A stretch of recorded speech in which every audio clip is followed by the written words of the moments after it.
So, it was the early 90s. I was a small nerdy child playing RPG games and reading fighting fantasy books.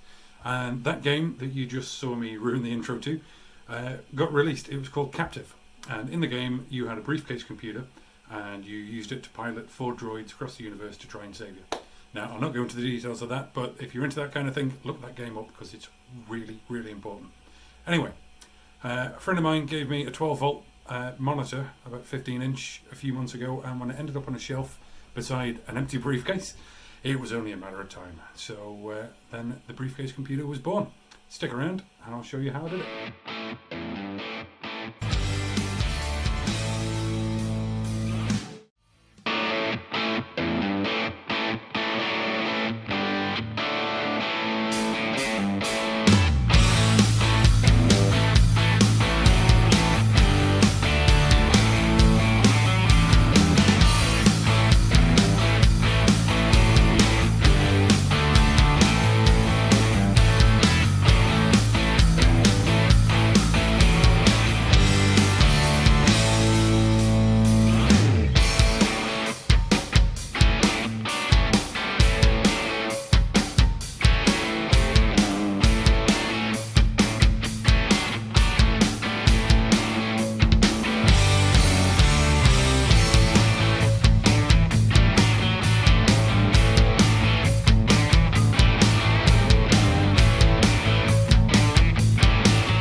just about finished here. I thought it'd be a good time to go over all the components and just show you what's actually in this thing.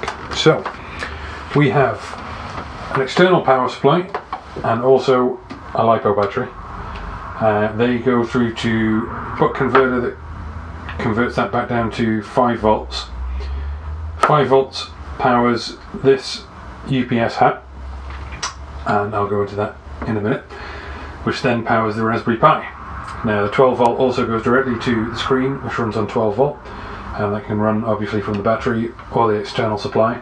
And there's also a 4-port USB hub here, and I have that powered from the buck converter as well, just to make sure there's no current being pulled through the Raspberry Pi.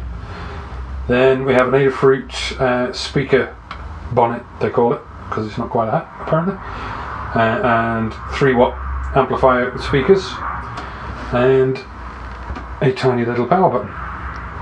Now, the UPS hat is the best part of this, I think, because it means that if this battery runs out, and I've no idea how long this battery's going to last, I don't know how much power this screen sucks up, but when that runs out, I can completely disconnect it, reconnect another one, essentially hot swapping the batteries, and the UPS hat will power the Pi, and the Pi won't shut down at all. And I could either swap from batteries to the external supply or just change batteries. The only thing that would go down is the screen, which is going to be really, really useful for me because I am likely to use this thing out in the field where I don't know what kind of power I'm going to have. So the only thing left to do now is to secure all the parts into the case and make it look pretty. So let's do that.